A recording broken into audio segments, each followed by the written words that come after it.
はい、パブリック上チャンネルへようこそ。今日は、ネットでなんか話題になってるみたいなんだけど、デートの際に男性が全額支払うかどうかっていうところで、話題になってたのね。YouTube でも話題になってて、SNS でも話題になってるみたいなの。で、それで、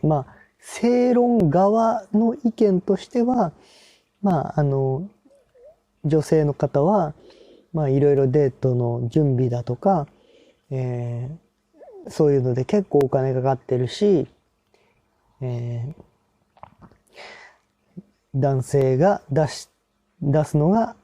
当たり前だというような、感じの意見が、正論側として盛り上がってるっていう感じなんだよね。うん。だけど僕的にそもそも思うのが、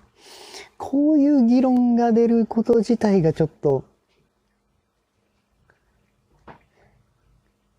悲しいことなんじゃないかなって思うんだよね。うん。で、単純な話だと思うんだよね。単純な話で、優しさ、充電が切れそう。単純な話で、思いやりがあるかどうかとか、優しさがあるかどうかとか、格論みたいなものは置いといて、とにかく優しさがあるかどうか、思いやりがあるかどうか、お互いに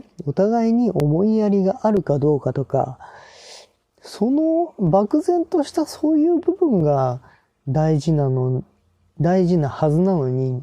一番大事なのがその漠然とした部分だと思うんだけど、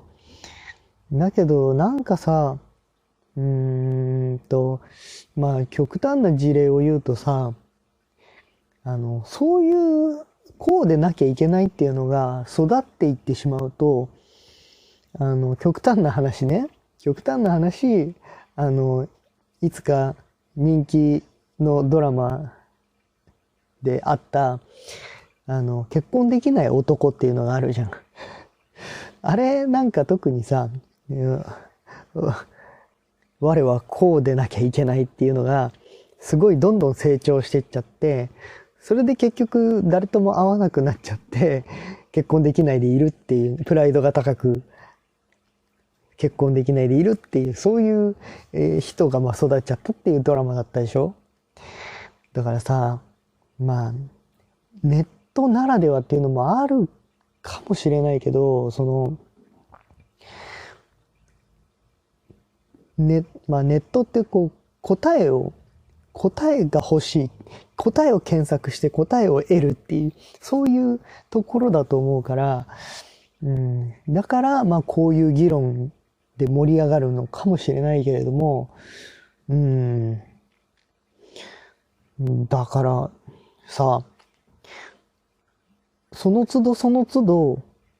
思いやりを発揮すればいいだけなんじゃないのって思うけどね、お互いにね。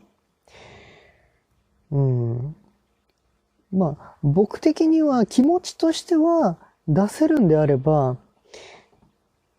毎回出せるんだったら毎回全部出してあげたいよっていうのめっちゃあるよ。で、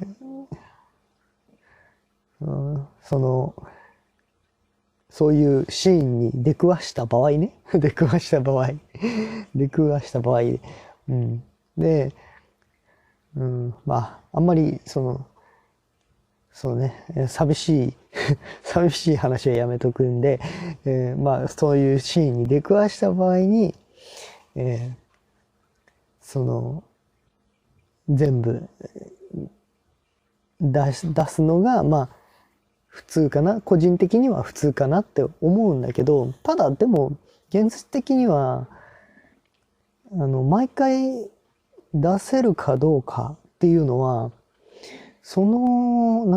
頻度とかにもよるよね。頻度とかにもよらない人こそが、認められるっていう、話題なんだと思うんだけど、ただね、まあ、大体、普通の人は、ね、その頻度が多ければ多いほど厳しいよってなってくのは当然だから、そういった場合にどういう判断をお互いにしていくかっていうのが一番大事だよね。うん。だ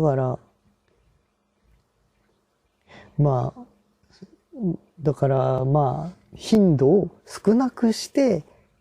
頻度を少なくして、全部出してもらう、それをやるとか、うん。頻度を、こう、頻度に慣れていくとか、なんかそういう、なんか調整、